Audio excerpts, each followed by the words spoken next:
Hello everyone, welcome back to అమ్మ story book. ఈరోజు మనము ఎపిసోడ్ 3ని చూడబోతున్నాం అనమాట. ఎపిసోడ్ 3 వచ్చి పూతన వధ. అసలు పూతన వధ కథ ఏంటి, ఎలా జరిగింది అనేది ఈ ఎపిసోడ్లో మనం పూర్తిగా తెలుసుకుందాం.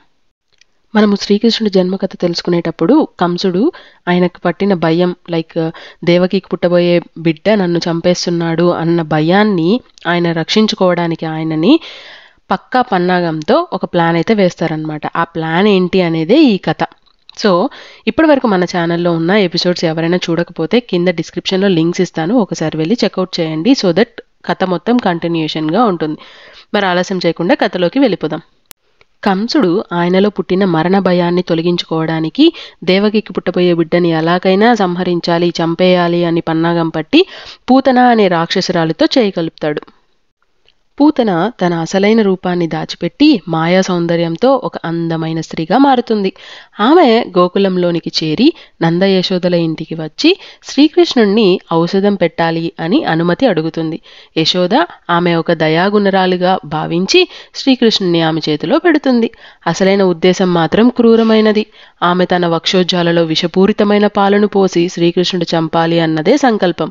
కానీ కృష్ణుడు భగవంతుడు, ఆయనకి అన్నీ తెలుసు. పూతన పాలు ఇచ్చిన క్షణం నుండి కృష్ణుడు దాన్ని మామూలుగా తీసుకోకుండా ఆమె ప్రాణశక్తినే పీల్చి సాగుతాడు.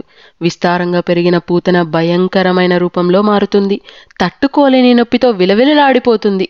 ఆయన పీల్చడం వలన కలిగిన నొప్పిని భరించలేక పూతన అక్కడికక్కడికే పడి చనిపోతుంది. కానీ మనందరికీ తెలుసు కదా, శ్రీకృష్ణుడు ప్రేమకి ప్రతిరూపం. ఆమెలో ఉన్న రాక్షసత్వానికి సంహరించినప్పటికీ ఆమె చేసిన మంచి పనిని గుర్తించి ఆమెకి మోక్షం కలిగేలాగా చేస్తాడు. ఈ సంఘటన చూసిన గోకులంలో ప్రజలందరూ ఆశ్చర్యపోయి కృష్ణుని దివ్యత్వాన్ని అర్థం చేసుకుంటారు. ఈ కథ వలన మనం తెలుసుకోవాల్సింది ఏంటి అంటే, ధర్మాన్ని నమ్మిన వాళ్ళకి శ్రీకృష్ణ పరమాత్ముడు ఎప్పటికైనా మంచే చేస్తాడు. ఆయన రక్షిస్తూనే ఉంటాడు. దుష్టశక్తులు ఎంతటి మాయారూపులు ధరించినా సత్యం ముందుకు సాగుతూనే ఉంటుంది. భగవంతుని లీలలు మనకు జీవితంలో ధైర్యం, నమ్మకం, భక్తి అనే 3 పునాదులను బలంగా నిలిపేలా చేస్తాయి. అది ఈ కథ యొక్క సారాంశం. మన పురాణాలు మనతో ఆగిపోకుండా మన పిల్లల వరకు చేరాలి అనేదే మా సంకల్పం. కావున మీరు కూడా ఈ వీడియోని మీ పిల్లలకి అందరికీ చూపించి ఎలా అనిపించింది అనేది కామెంట్ సెక్షన్లో చెప్పడం మాత్రం మర్చిపోకండి. మరిన్ని వీడియోస్ కోసం సబ్స్క్రైబ్ చేసుకోండి, అలాగే లైక్ చేయండి. కామెంట్ చేసి ఇంకెవరికైనా ఉపయోగపడుతుంది, ఇంకా పిల్లలు చూస్తారు, వాళ్ళకి కూడా మన పురాణాలు తెలుస్తాయి అన్న మంచి సంకల్పంతో షేర్ చేయండి. ఇప్పటి వరకు మమ్మల్ని సపోర్ట్ చేస్తున్న వాళ్ళందరికీ థ్యాంక్స్. అలాగే డిస్క్రిప్షన్లో ముందు వీడియోస్ యొక్క లింక్స్ కూడా ప్రొవైడ్ చేస్తాను, ఒకసారి వెళ్ళి చెక్అవుట్ చేసేయండి. Thanks for watching, keep supporting. Thank you. నమస్తే.